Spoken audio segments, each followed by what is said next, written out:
going to call this meeting to order on June 13th, 2017. And we have the Assistant City Clerk with us tonight. Lindsay, if you will do the roll call, please. Commissioner Abraham, Commissioner Holland, Commissioner Rhodes. Here. Commissioner Wilson. Here. Mayor Harless. Here. And Commissioner Holland is going to lead us in the invocation. You'll stand with us, please.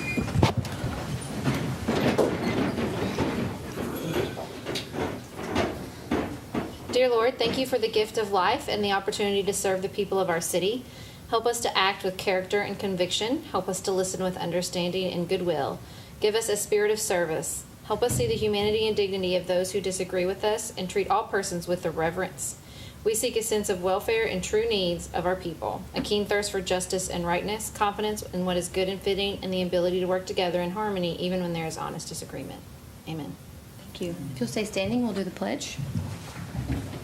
I pledge allegiance to the flag of the United States of America and to the republic for which it stands, one nation, under God, indivisible, with liberty and justice for all.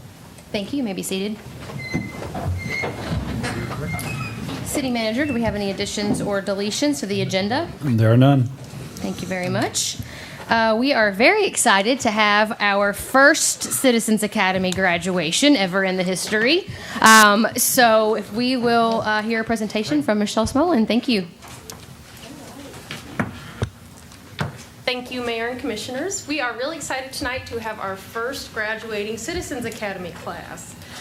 This is a new program we launched this spring with the goal of teaching the participants about the inner workings of city government and also getting the opportunity to have two-way, face-to-face conversations between staff and participants. So we had an absolutely wonderful first class. There were 21 participants who attended 8 sessions over the course of 9 weeks. And I have to say this class has really spoiled us. They were incredibly engaged. They asked thoughtful and insightful questions. And I know the directors, city manager, and other staff that participated in the academy are very thankful for their commitment, and we really appreciate the new connections we've made with all of you. So with that being said, we have a few of the participants that would like to make some brief comments, and then I'd like to get a picture with the commissioners in our first class. So, Jay, would you like to come up?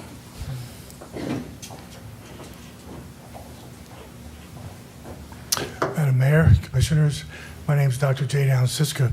What I want to say first is going to inform what I'm going to say next. My wife and I, Shar, have lived in 2 major metropolitan cities, Honolulu and San Francisco. We've lived in College Town, Tallahassee, in a small remote island 6,000 miles into the Pacific, with half the population that we have here. My job as a lobbyist for 12 years, I worked on the national level, on the state level, and on the city levels with a lot of different cities and states. Now I want to tell you the second part. We have never experienced the sophistication, the intelligence, the dedication of a city staff and people like we found here. If you haven't taken this class, you all need to do this. Because what you're going to come away with is an amazement of how much the folks like working here. I mean, that really comes across. They love working here. They really enjoy helping us. To walk through those bays where they're repairing the cars for the police and the engines and stuff, and knowing how much they repair all the time, getting on a trolley and going the flood wall and walking to a pump house and listening to people at the parks and actually engaging the city finance director in the budget and what that means, and having the time for the city manager to actually ask questions to say, how does this work and that work? We've never experienced that. We have not been in a city that does that. So for you to do this and for you to start this up is an amazing statement about how you feel about your city, and we're glad we were part of the first class. Thank you very much. Thank you very much. Thank you, Jay. We enjoyed having you. Gerald, would you like to come on up?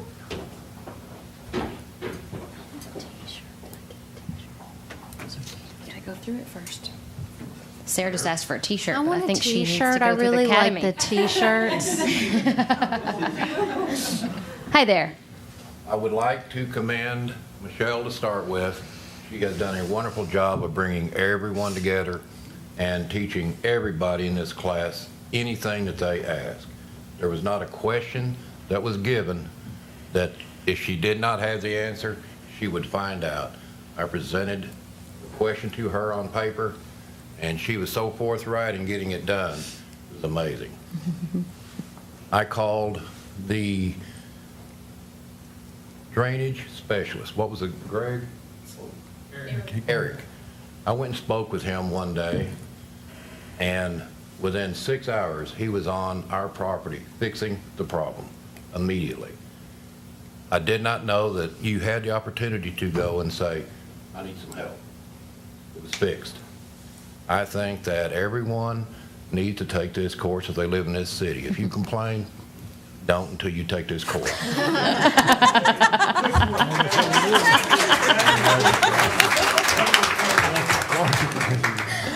All right, we have one more. Ralph, would you like to come up?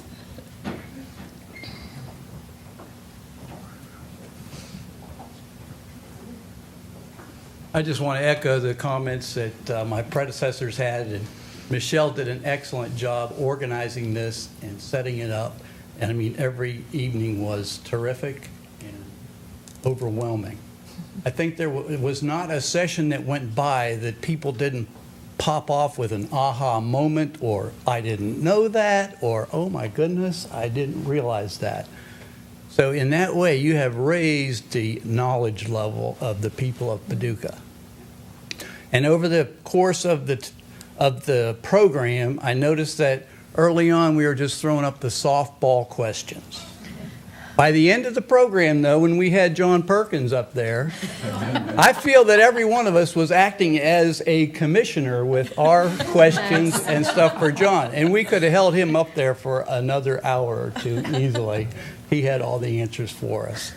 And if one of your goals was to raise the level and awareness and knowledge of citizens of Paducah, you have done that. 21 of us. So keep building the program and keep it up. Thank you a lot. Thank you.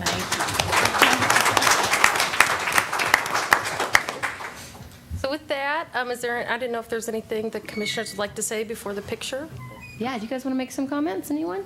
I just want to say thank you. I know things like this take time and dedication and time away from your families and all kinds of time we could also be spend, watching Netflix or something really important. So I just thank you for your interest and your sincerity in wanting to learn about the people who serve the city. I think it's really wonderful. Well, I would just say I was really curious what it was going to be like when you all started talking about it. I think, Jeff brought it up and Michelle took it on, and then all the staff. I want to thank the staff for being so willing to participate. And then to 21, I mean, that's an awesome size class. I work with that for a leadership class, and it's like herding cattle. So thank you all so much for having that much interest in the city of Paducah, and we hope that you'll continue to be ambassadors of knowledge, and share your information with others in the community. So thank you. When's the next application period, Michelle? Well, we've been talking about that. Definitely next spring. We might look at holding one this fall, and if so, we'll get information out this summer. Great. Ellen, did you want to add anything? No? Okay. Well, thank you all. I was just mentioning to Ralph that you guys were the guinea pigs, and so that's always a pioneering role. So thank you for doing that. And I do want to make sure that we say thank you to Jeff, because I know this was one of your visions around helping to build the trust with our citizens and our government. And that is such an important relationship that we have to continue to work on. So I hope that you now feel empowered to help us figure out how to continue to do that better. So thank you all. And congratulations. I really wanted to do a quiz, but I wasn't prepared for it. I did not get prepared. So you're welcome. Because you're pioneers, I'm not going to do a quiz, but next time we're going to do a quiz. Yeah. So congratulations, and thank you, Michelle, for all your work. Thank you. Yep. If we could we get a picture Yes, with absolutely. the commissioners, city manager, and the participants? If you Yeah. We'll just stand up here. Is that okay with you guys? Yeah. Oh, Sarah wants to go down there. I'm handing Mary my phone. Oh, let's go down with Yeah, that. up here in the front. She says no.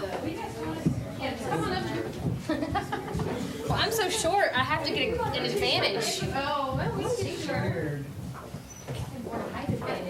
together. Like do a couple rows. Yeah, let's do That's right.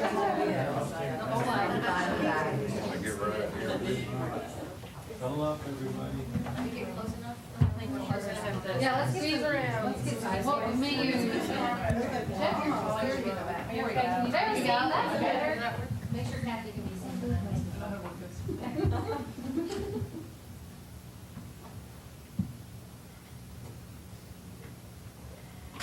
1, 2, 3, somebody. We're on luck. Now we're gone.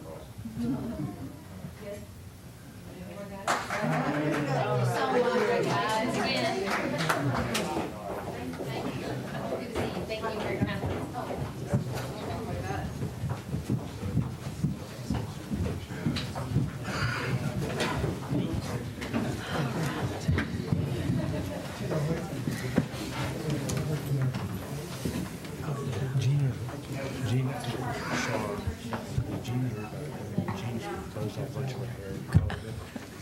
Okay, we're going to move on to another exciting presentation that we have about a very large opportunity coming our way. Mother Nature is providing that one for us. So Mary Hammond and Jerome Mansfield, would you guys like to come up and present about the eclipse? Oh, sorry, and Dr. Tavares, come on up. I missed that one on here. He's setting the stage. Oh, good, okay. I said, Should we put these on while you're talking? if you like, but you We won't be can't able to see see anything. it. I sent a couple of slides to Lindsay. I don't know if she put them on here or. Oh, good.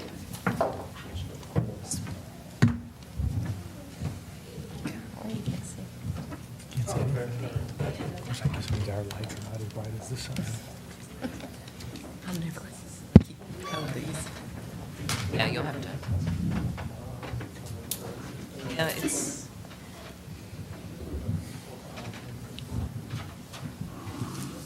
It's like completely pitch black. It's black. Can you see me? I'm so bright. I'll probably show you. That right arrow. They're like really black. It's not a joke.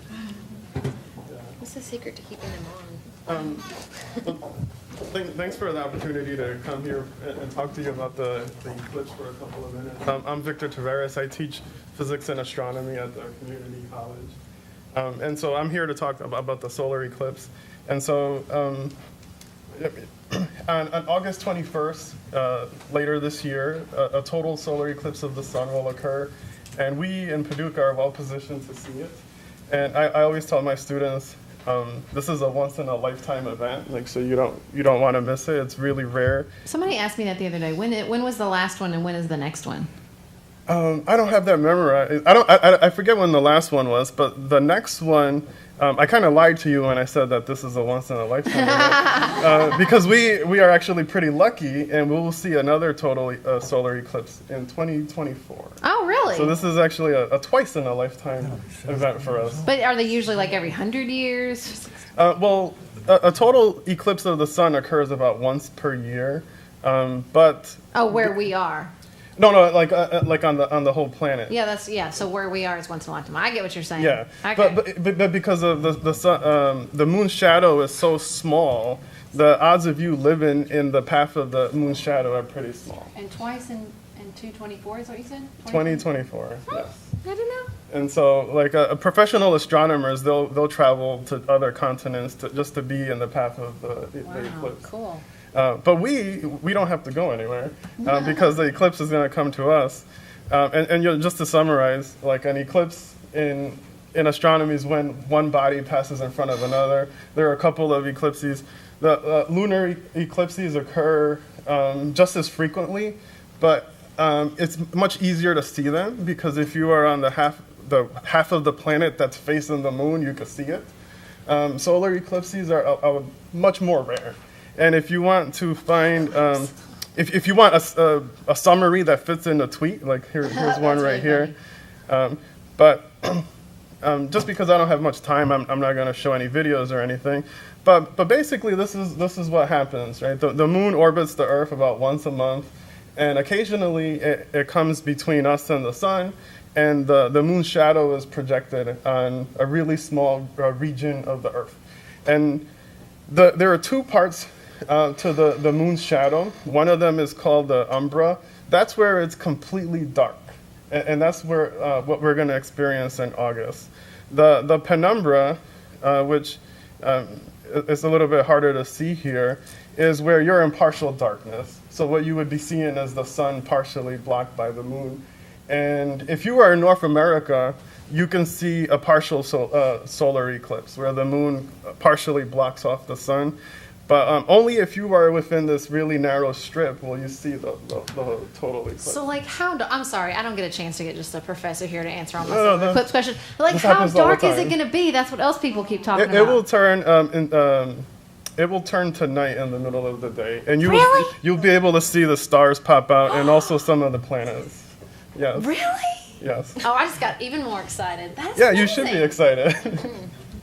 and so I had a schematic here about why the solar eclipses don't occur every month. That's a common question people have.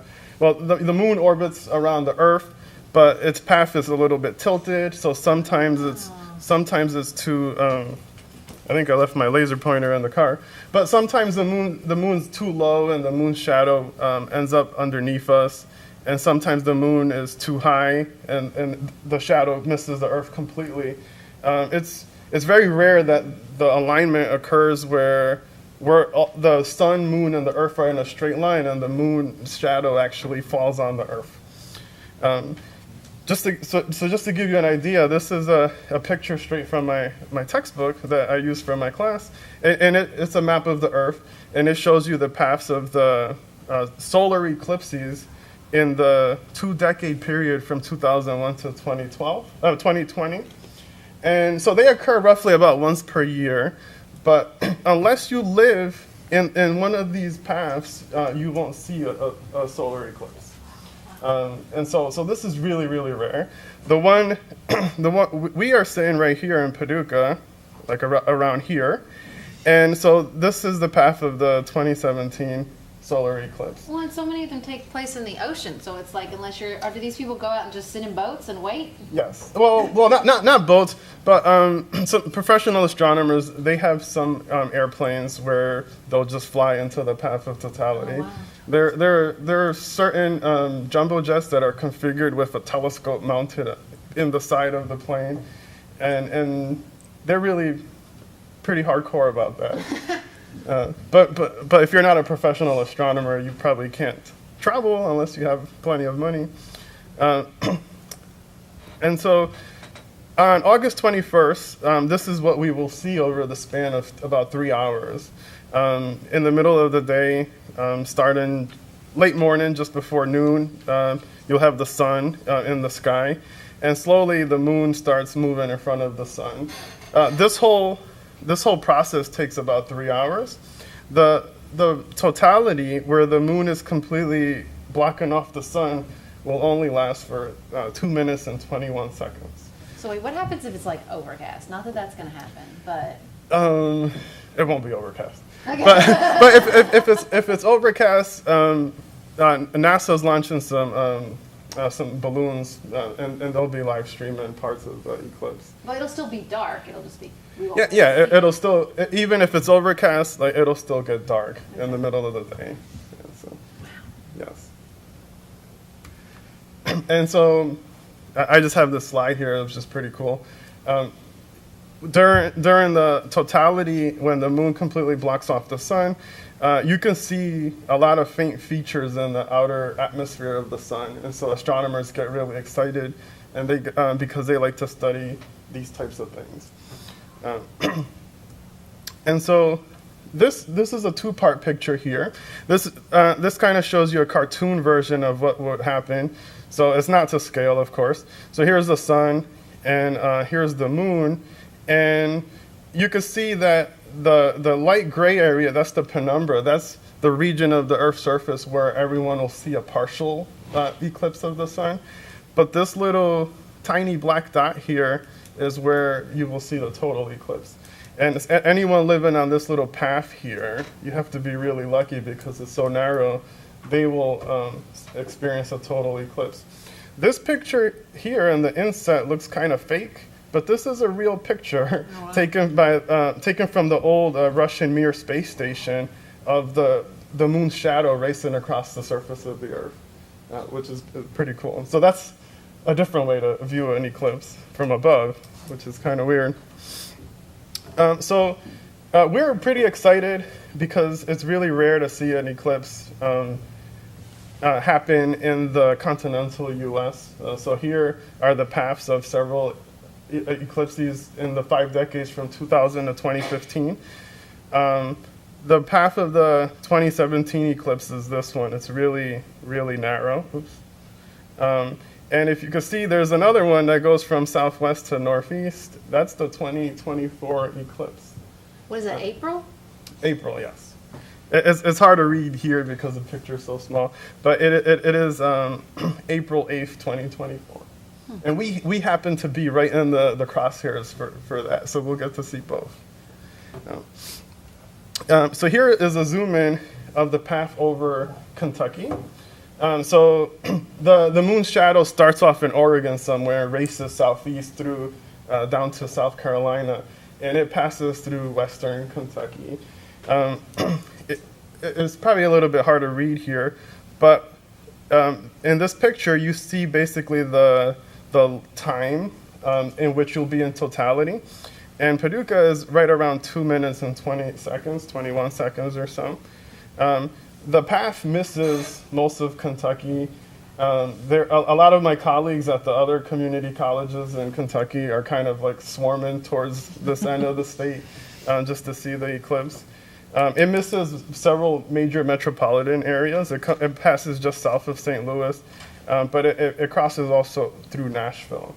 But along the whole path, we are at the point where the eclipse will, where totality will happen for the longest time, right? So Hopkinsville beats us just by a few seconds, but we would rather watch it here. So at the community college, we have an event called Night at Noon, where we are open. Our classes are not canceled, but we're encouraging our students to come to the event. And so we will have the solar glasses, which I'll talk about in a second. We'll have vendors and an Xbox giveaway. Kentucky's only astronaut, Terry Wolcott, will be there, and he will be hosting the event for us. So we're really excited, and if you're able to, come and watch the eclipse with us. Having that indoors or outdoor? Outdoors. You are? In a field right next to the Challenger Learning Center. Good, yeah. Yeah, so the plan is for kind of like a street fair type atmosphere. So we've been working on that for a couple of months already, planning everything. I hope there's not a lot of interstate crashes whenever this happens. That's a concern that some of us have. But I mean, we hope you'll come and observe it with us. But wherever you observe it, you should do it safely. And so there are a couple of different ways you can observe the eclipse. But the main way is using these solar glasses. And if you haven't had a chance to use these are pretty cool. If you put one on right now, you can't see anything. But what it does is it cuts off the harmful radiation from the sun so that you don't get eye damage. So if you stare at the sun, normally, like if you look at the sun, normally your blink reflex will make you blink and look away because, as you can see in this picture, it's so bright. But if you force yourself to stare at the sun for a longer period of time, you'll start doing damage to your eyes, to your cornea, and also to your retina. And so here in these two pictures, what I have here is I took a picture of the sun with my cell phone, and even with modern cell phones that can auto adjust the brightness, you see it's just a blinding ball of white light here. But if you slide the solar glasses between you and the sun, you see that all of the glare is blocked off. And it's kind of hard to see here on the screen, but you can see the sun there without any bad ultraviolet light and other radiation reaching your eyes. Right? So the idea is that we're going to have these on, and then when it goes dark, we're going to take them off. Yes. Okay. So whenever you observe the sun, you should be using these. Let me go back here. For the whole duration of the eclipse, for these 3 hours, if you're going to look up, you should be wearing them, except for totality. For those 2.5 minutes, it's okay to take off the glasses. Oh, okay. Got it. Yeah. Because the moon is blocking the sun there. So But- even those For external 3 hours, rays you want us want to to talk keep these about, on. they're not harmful? No, that's okay. That doesn't sound very But- easy. But as totality ends, you should get ready to put them back Okay. on. Yeah. So we are pretty excited. We have about 4,000 of these at the community college and we're going to give them away for free at the event. And so just to wrap up, we're pretty excited. A total solar eclipse is a once in a lifetime event, but we've kind of beat the odds a little because, as you can see here, we are in the path of another total solar eclipse in just 7 years, and it's really it's really hard to beat those odds. And it's pretty funny. I've been at the community college here for 6 years, and my friends from back home, they say, well, when you took that job, did you know there was going to be an eclipse in a couple of years? And I said no. But I should probably just tell them I planned it that way because of the location. Get the dream job. Yeah, but we're really excited, and so my main goal today was to talk a little bit about the science and about our event here. But I gladly answer any questions. I do it every day. Thank you very much. Yeah, thank you. Well, thank you. Yeah. It's great information.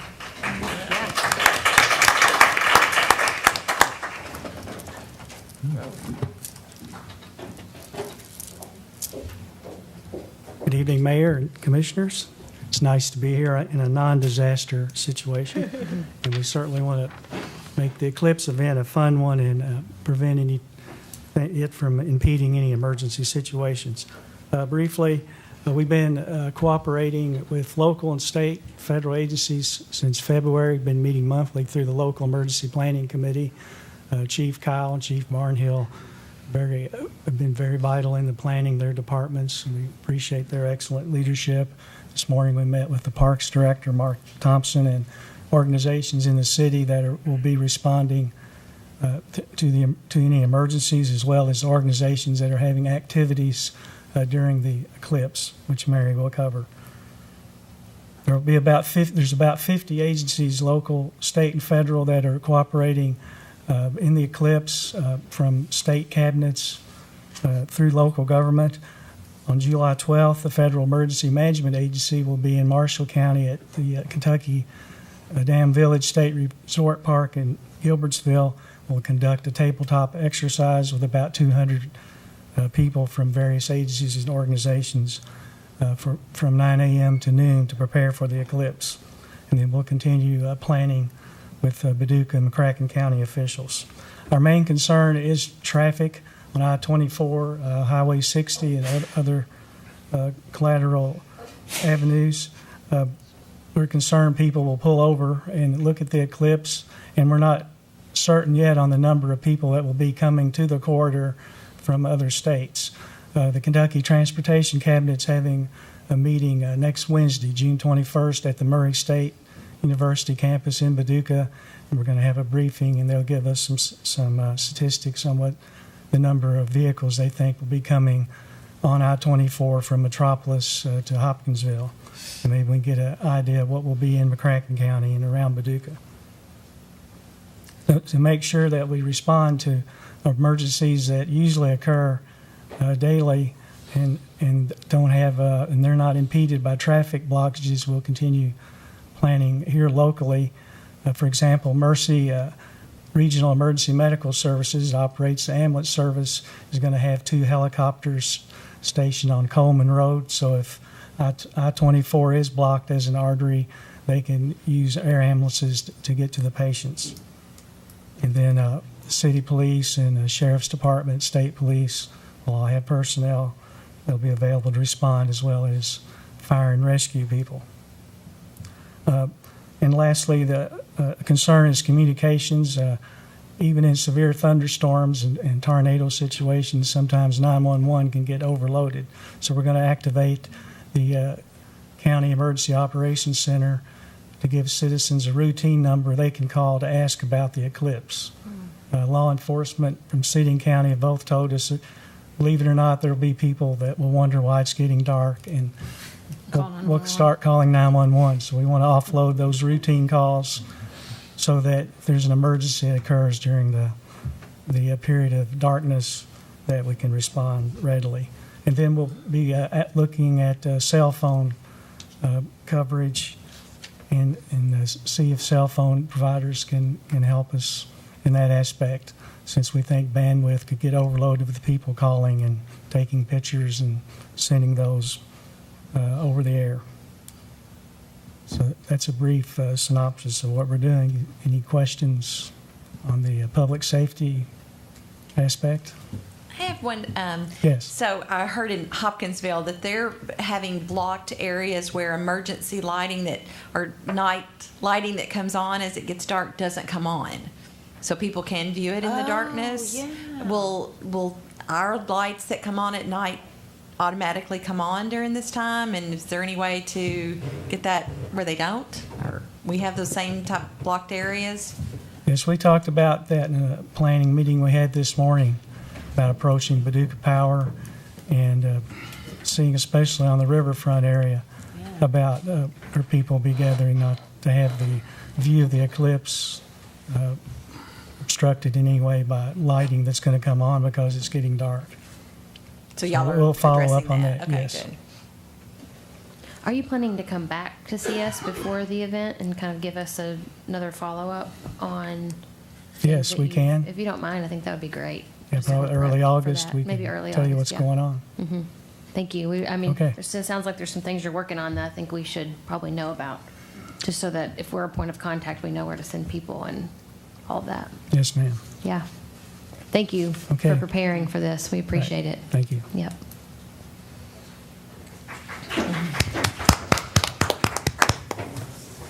Mayor and Commissioners, thank you for having us here to talk about the eclipse. Jerome, thank you for all the work you've done. There's a lot of quiet work being done in the background to prepare for visitors when you have no idea how many, but we do know that there will be a lot of visitors to our town. We're lucky that we have good activities every weekend, and August is still our summer here, and there are activities downtown Thursday, Friday, Saturday, and even Sunday. Between the Main Street programs, the concerts downtown, between the Parks Department, a concert on the riverfront, the farmers market, and then even things like Eclipse Market House.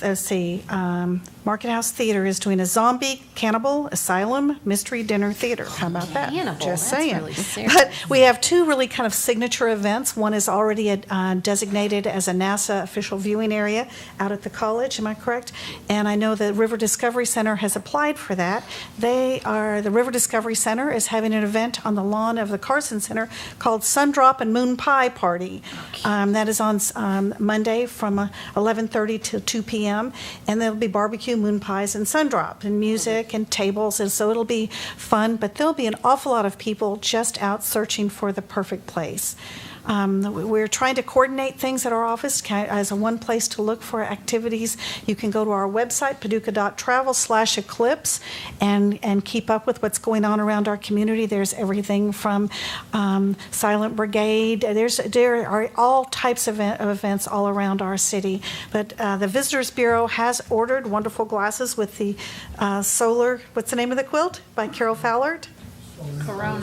Corona 2, yes. So Carol Fallert's quilt is on all of our glasses. We've ordered enough for a quilt show. We didn't really know where else to start, but to order like we were ordering for quilt shows. So we will have those at the Visitors Bureau. Feel free to stop by. I'll leave these up here. There's some extras, and the college will also have them. So we've got these two signature events, lots of in-between, and lots going on all weekend.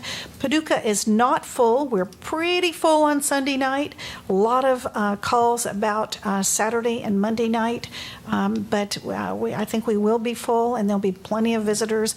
And and they will be searching for the perfect place. So we hope we can get those lights turned off, City Manager, downtown, so there'll be some darkness. The pressure is on. So anyway, enjoy these. You can't see anything now, not even the lights up above, but the time is coming. Thank you. Thank you. Thank you for all your work on that. Great job. I know we keep seeing some. I'm glad that information's starting to come out because I keep hearing from some citizens, why aren't we taking advantage of this? So I'm glad that we're starting to talk about more publicly what we're having to offer. So we'll send everybody to your websites. Yeah. Thank you. Thank you. Thank you. Okay, we're gonna move on quickly because do you guys need an escape plan? I see. Okay, we'll just call you out. How about that? I think we should encourage people to stay instead of allowing them. Not allowing. We're not allowing. They can go. But just encouraging It's an everyone to escape stay and hear the rest of our business. It's important. Speaking of, we're going to move on. So we are going to work on the consent agenda really quick. So items on the consent agenda are considered to be routine.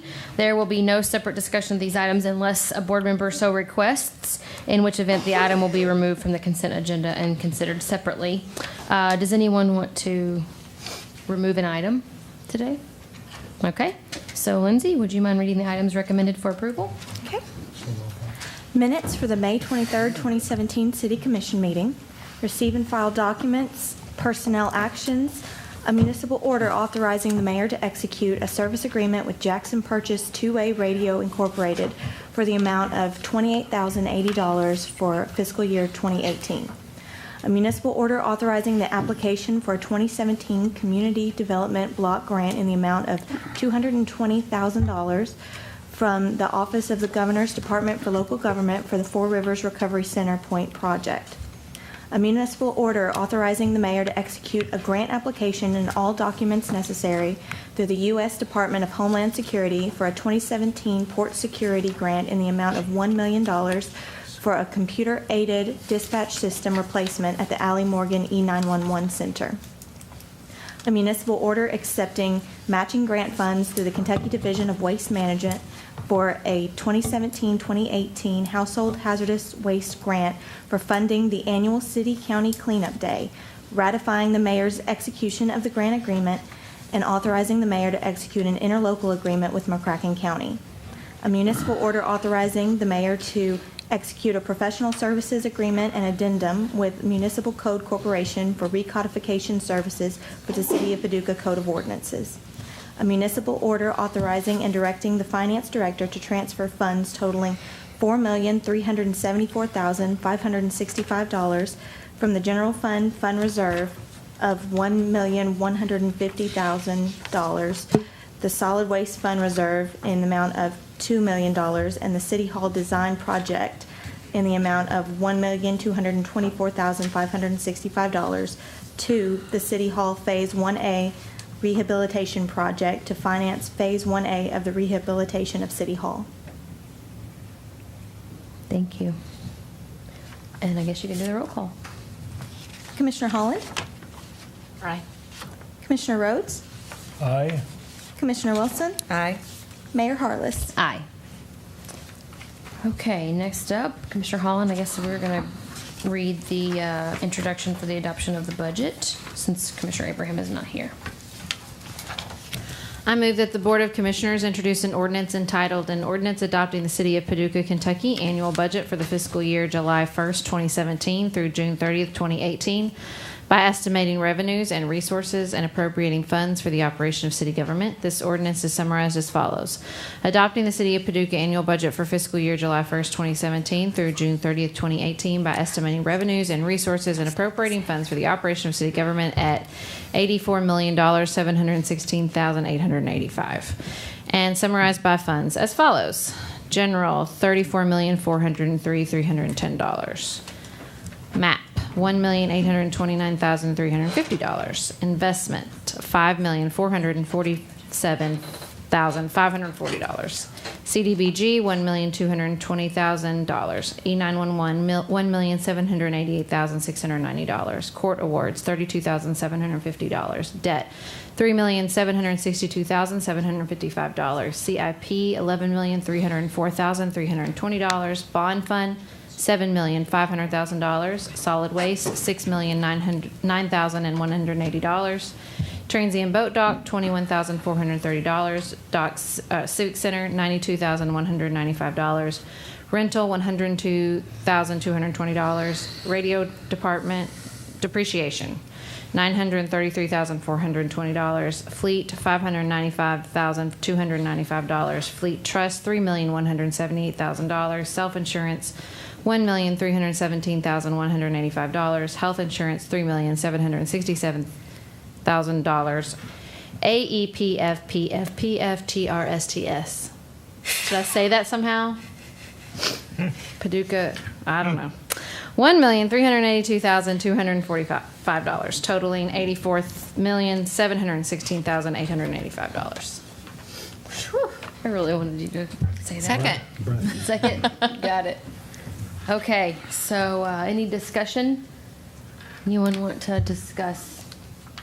I would like to ask about some of the items we talked about at our the budget workshop, and if there's any follow-up information, particularly on the communications position that we discussed. Ask the city manager that. Other than what I communicated to you by email, that I intended to meet with each of you to understand what the purpose and outcomes of the position would be. We have begun looking at similar position titles that exist in other organizations to get some idea of how they're aligned, how they're structured, where they fit in the organization. How long do you anticipate that process taking? I can't tell you for sure. I would assume a few weeks. Okay. It has to be fit in with other activities, obviously. So on that note, then we'll have to come back and probably make an amendment to make adjustments for that. Yeah, as I indicated, if it's the commission's wishes to add a position, for example, we would need to determine what the resource requirement would be and make a budget amendment sometime during the year. So it would require identifying the source of revenues or the sources of revenues for the financing or the funding of the position, at least for the amount that would be needed for the period of the fiscal year that it would actually exist. Okay.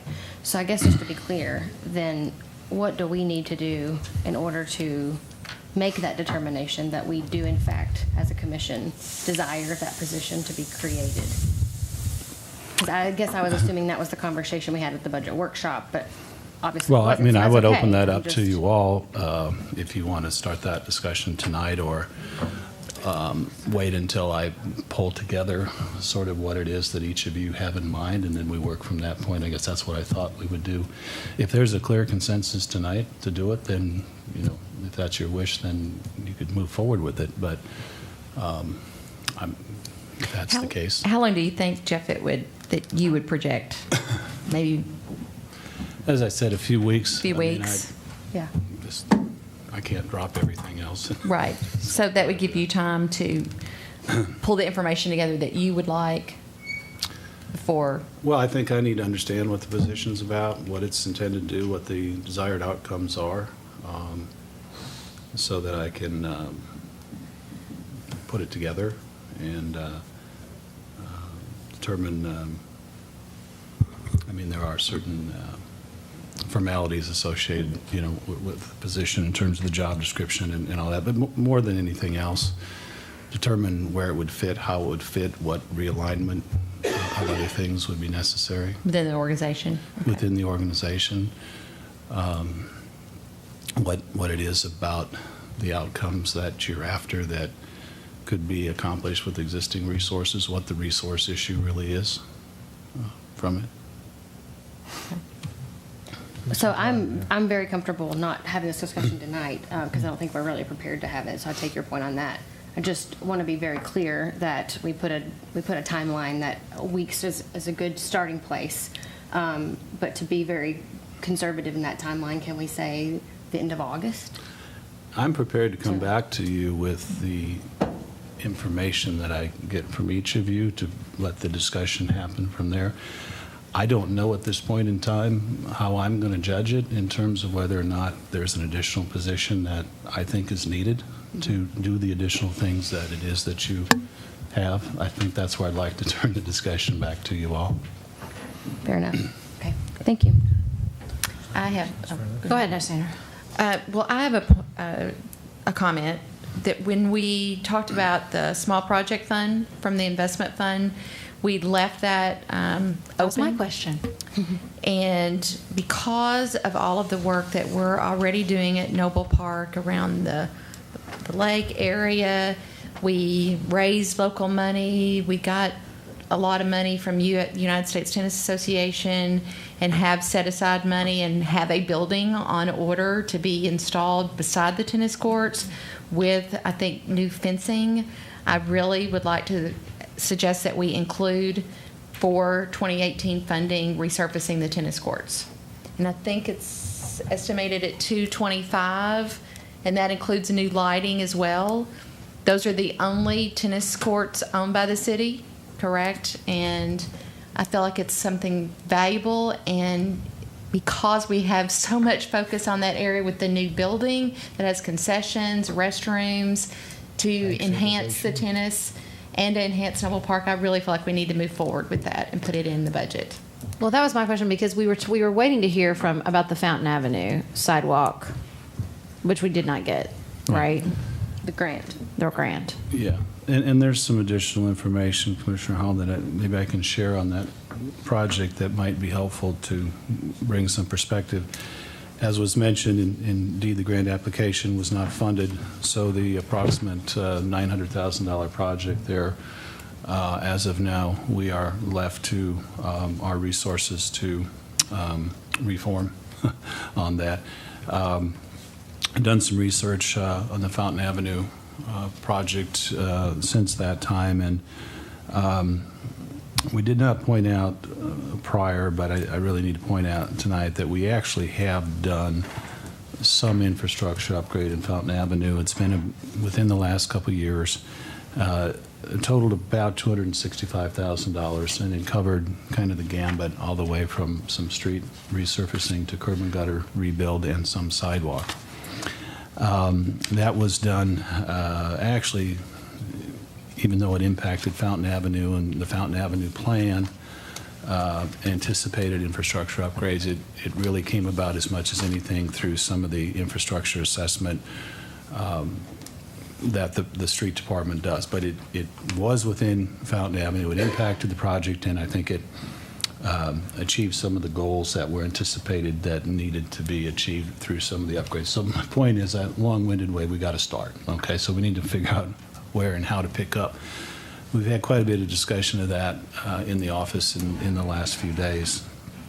And I think there are different options for it depending on priorities. I think there's more work that needs to be done because, interestingly enough, and I don't know if this was intentional or not, but there was sort of if you would take a page and fold it, and this is Fountain Avenue in a square, the work that was done a couple years ago was done all on one side, and there's a whole other half, if you will, that we didn't go into. So we need to go into that other half to some extent, and in fact, that's what the grant project was anticipated to do. So I think it's going to take some time to figure out what the best approach is, maybe based on some reassessment of the priorities. The mayor and I had a brief discussion about that today. My recommendation tonight, again, in a long-winded way, there are a combination of things that could be done and considered to begin to accumulate some project monies for a next phase. I think perhaps the most immediate one would be if there is a consensus on the commission for Commissioner Wilson's recommendation on the tennis courts. I believe that's $225, and the unappropriated small projects money was $360 or $365, John. To take the balance and designate that for a next phase Fountain Avenue infrastructure project, I think would be a good idea. And then we could perhaps look for some other means to be brought into that as well. Jeff, I was looking for it. You probably saw me thumbing through here trying to find it, but There is money already set aside, isn't there, for neighborhood development? John, I'm kind of looking at you. It's 415. 415 that was set aside for that. That was either, could be, I guess it was set aside for whatever we decided for the next phase. Could that not, some of that be used? That amount of money really approximates the annual appropriation or spending, if you will, that's taken place pretty much within the Fountain Avenue area. In the past. As we proceed to consider what the next approach is, even assuming we did something similar to Fountain Avenue on that same scale and similar goals and objectives, in fact, the first year of that would be primarily planning. For example, prior to the time that we actually began doing active things in Fountain Avenue, a plan was prepared by staff, and it was a good thing, I think, in that it was full of information. There were a lot of meetings, a lot of that kind of process needs to take place. I think the first year of a next project.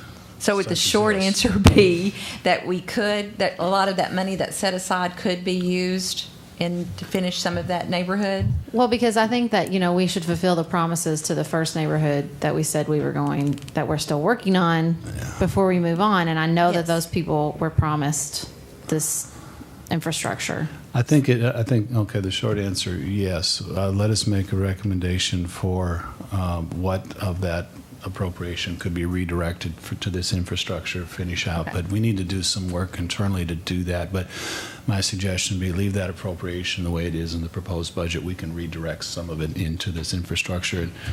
But it is for neighborhood revitalization, so it really... It's in there. It's in there and neighborhood for that. revitalization is one of the 4 specified purposes for the half-cent payroll tax. So, and I think that's a good point about leaving something undone, because even though the plan was not specific about where this was going to happen or how much of this or what the value was going to be, it was clear about the objectives. And for example, one of those objectives has to do with mobility and walkability and all that sort of thing. There's a lot of sidewalk there yet that needs attention, for example. So that is a possibility that that's something that we will do. Yes, didn't I say? No. Yes, ma'am.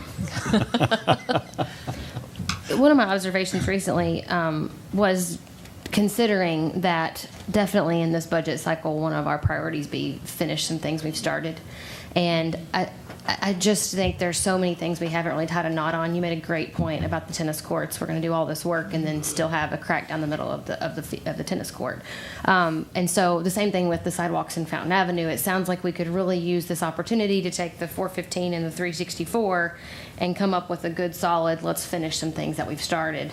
I think Not that if we're could going to be use great. part of the 364. Oh, for finishing generally. Yes, not just in Fountain general. And right now, the two things that we're talking Yeah, I about agree. are sidewalks in Fountain Avenue and the tennis courts. So I think that's a really great focus area. Maybe you can play around a little bit with what you have left over, since you're hearing some, Well, we'd like some to things do from that, us and, that and we're I think interested in that. I think even though this plan provides guidance and it has objectives, there is significance to other infrastructure upgrades, because the first phase included curb and gutter rebuild and also some surface improvements. So we'd want to, even though those actually curb and gutter rebuild was part of the grant application, that and just sidewalk, not street resurfacing. So we need to kind of pull those pieces apart and maybe take a look at them differently to see if there are some differences in priority, and then maybe some differences from an engineering point of view of the sequencing part of that. So I think it gives us the ability to maybe create maybe a couple more phases using this money. So do we need a motion to direct the small capital improvements fund to the tennis courts and the neighborhood development money in combination with that to the sidewalks on Fountain Avenue? How would we do that? Make that to vote or just add it in? My suggestion would be, Mayor, if you ask if there's a consensus for the tennis court, then we would make that change in the budget. The rest of it, I don't think we would need to, John, because it's already in community development, right? I'm not sure where the 415 is coming from, but. Oh, I'm sorry. I'm looking on page 75 of the budget books. That's. But remember, some of that money is also dedicated to demolitions. In neighborhood revitalization? It's about 100,000 of that is actually that, yeah. In other words, I think you're right, we could just, you're further.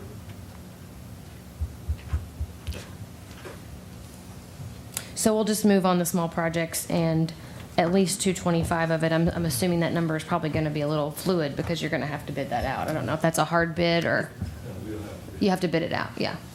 So for now, whatever we have in the small budgets, is there a consensus that we're willing to put it towards the tennis courts, and we'll come back to the table when we know what's remaining out of the 364, 320? And you can get us some firmer numbers on the phasing of the rest of the Fountain Avenue project and then the neighborhood revitalization Yes, number. Yeah. very much so.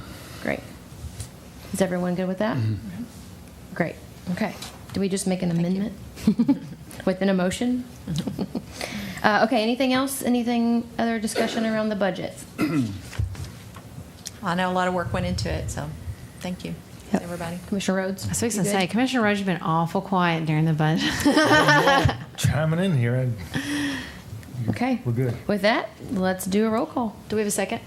We did. Second. Commissioner Wilson. We don't vote. Oh, sorry. Let's don't do the roll call. Okay, Commissioner Holland, you also have a motion. I move that the Board of Commissioners introduce an ordinance entitled an ordinance amending Chapter 2, Section 2-644 and 2-660 of the Code of Ordinances of the City of Paducah, Kentucky. This ordinance is summarized as follows. This ordinance amends Chapter 2, Section 2644, Written Procurement Determinations, and 2660, Small Purchase Plan of the Code of Ordinance of the City of Paducah, Kentucky. This ordinance is being enacted to remove the dollar threshold and additional procedural language for written procurement determinations and to amend the Small Purchase Plan for the purpose of housing internal purchasing procedures for purchases less than $20,000 with the Administrative Policies and Procedures Manual. Second. Any discussion? Hello. Mayor and Commissioners, I'd like to give you a brief update on the project because this is tied to the ERP project and there's been some questions. So if you'd like, I can give you an update on the project and how this ties into it. Please, yes. So as a reminder, we have a phased implementation through 2020 for the software upgrade. And I'm very happy to tell you that we're on schedule to go live with our first phase for fiscal year 18. So we will be flipping the switch on June 30th at the end of the business day on Friday. So we're just about a couple weeks away. And I wanted to let you know that I'm incredibly proud of this organization. Our finance staff, as well as IT and our city clerk's office, has been playing a major role in not only doing their day-to-day jobs, but shepherding this project along that is making our organization better. So it has been a huge undertaking, and there's a lot of people that have worked really hard. And our departments have also been very open to the change, and there's a lot more excitement around the project than there is fear. So that's a credit to the leadership with the city manager and the directors and our cross-departmental team. You remember the day that tilted more towards... Yeah, right. It was like an eclipse. So there is one piece I wanted to make you aware of with the first phase. We're primarily going live with our internal pieces at this time. There are some external facing pieces to the software in the first phase, and that's primarily around vendor self-service. And this allows vendors to actually get in and update their information, look at their purchase orders and checks, as well as we're hopefully moving towards electronic bidding this year. But we wanted to wait and roll that out until the fall, so that gives our staff time to feel comfortable with the software and learn how it works, so we can have a really successful public rollout later this fall. And it is a very high priority because some of our goals are improving customer service and making our processes more efficient. The self-service module of this software will do that. So it's a high priority, and we're going to roll it out. We just want to make sure that we have the time to do it right. And our staff is very comfortable with it so that we can answer questions that the vendors have. Mm-hmm. And actually, about 2 weeks after we go live on June 30th, we will start phase 2, which is around business licenses, and we'll have some additional citizen self-service where this is probably where our residents will see the biggest impact to how they do business with the city. Great. Thank you very much. Any questions? No, thank you. No, thank you. Appreciate it. Okay, Commissioner Rhodes, you have a motion? A real short one here. I move that, that's why I was saving up all my energy. I move that the Board of Commissioners introduce an ordinance entitled, an ordinance of the City of Paducah, Kentucky, amending Chapter 42 of the Paducah Code of Ordinances entitled Code Enforcement Board. This ordinance is summarized as follows. In December 2016, the City of Paducah adopted a total revision to Chapter 42, Sections 1 through 100 of the City of Paducah Code of Ordinances in its entirety. This replacement needs further revision, some additions, and modification. Modifications include but are not limited to Section 42 and 43, Ordinance, Fire, and Schedule, and Sections 42 through 44, liens, fines, charges, abatement costs, fees, penalties, attorney's fees, and costs, which will be published in full accordance with the Kentucky Revised Statutes. The changes to Sections 4243 and Sections 4244 are summarized as follows. Are you with me? Section 4243, subsection A shall be amended to state that each occurrence of abandoned vehicles and appliances, grass, weeds, litter, solid waste, and other nuisances shall be at a fine of $100. Section 4243, subsection B will be amended to state if the citation is contested and a hearing before the Code Enforcement Board is required, the penalties will be doubled at the discretion of the board per inspection not to exceed the value of the property as recorded by the property value administrator. Section 4244 shall be amended to add subsection G, which will state the provisions of this article shall be enforced in the same manner as other violations of this code. Any person violating any of the provisions of this article shall be deemed guilty of a Class B misdemeanor and, upon conviction thereof, shall receive a fine not to exceed $250 or a jail sentence not to exceed 90 days for each offense. Each day that such violation continues shall constitute a separate offense. This article and the foregoing penalties shall not be construed to limit or deny the right of the city or any person to such equitable legal remedies as may be available by law. Second. Hi, Chief Kyle. Good evening, Mayor, Commissioners, City Manager. We, as you can see there's been a lot of changes to Chapter 42 since last summer, actually, when the state updated the law and that's what we're doing. We're reflecting the changes in the law within our current ordinance. You had an update after the first of the year where we adopted it in its entirety, but we've had some updates since then. Part of the notification process is one of those things. You heard Commissioner Rhodes read all that. And then we had to, and then when the update got done in January, demolition by neglect was inadvertently deleted by the attorney's office that was doing our review. So we've got that back in there too. So we just had a lot of cleanup. Making the thing, putting it back where it was supposed to be and updating the state changes as they've continued to adjust to the new law. Can you tell me what the 4244 said before? No. Okay. Well, I noticed Greg Cherry's name was on here, so. Well, I mean, we could dig it up and tell you certainly. I couldn't do that tonight. Okay. Not at Would all. you mind sending that to me or us when you get a chance before Sure. the next reading? 4244. 42, the last one. Okay. Because it gave the new reading, but I don't think this is the amended in here. It didn't mark off the old, so I don't see it in here. This is the new. 42. Everything that is struck through here. And Would it be fair would to be what's characterize, taken out and Chief, everything to that's say not that what's we gonna come into we don't invent this wheel? This is We adopt what the this is state, section that was there the state sort of their, in the old one, and I guess you'd say then their that best one. practice? Oh, Yeah. I see. And then they're putting it back in. It was not there before. It got added in this one because it got left out. It's got a last line time. beside it, right? It's Where got a it was line added? beside it. Yes, Yeah. sir. Okay, good. good. So I don't want to see the blank page from Okay, before. good. No. Thank you, though. Yeah, Sorry, that's I right. didn't mean to interrupt you. There was a lot of debate and a lot of work went into the law that was done last summer. And yeah, we didn't invent it, we're just driving it. So Is it safe to say that most communities of any size sort of adopt these things? I mean, whether you live in Ashland or Elizabethtown or Hopkinsville or Paducah, it's going to seem pretty similar? yes, it is. And there's more and more communities coming on board all the time. I mean, that's one of the things that we're learning. We kind of host and champion a regional meeting among code enforcement officers, and that has turned into a quite large event. They meet quarterly, and we have about 50 people or so that attend those things from the area, and we're getting more from across the state that are coming to that meeting.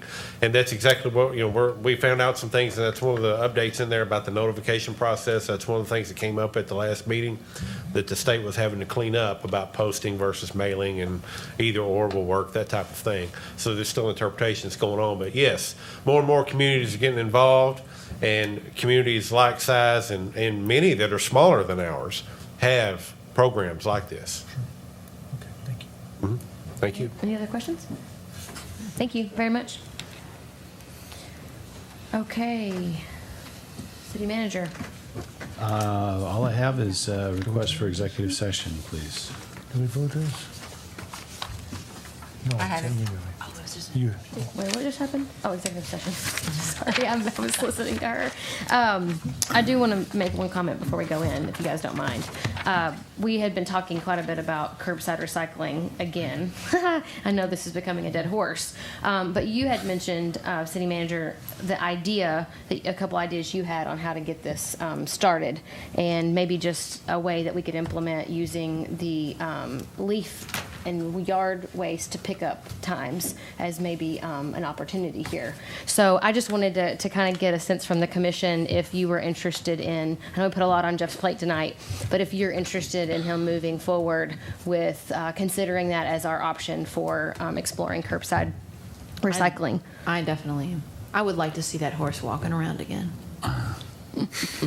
Well, I think what we can do is essentially bring the information back to you all that we had prepared before. I don't know that we'd need to modify too much, so have it as a discussion workshop item at, next one or two commission meetings be fine. Pull it together.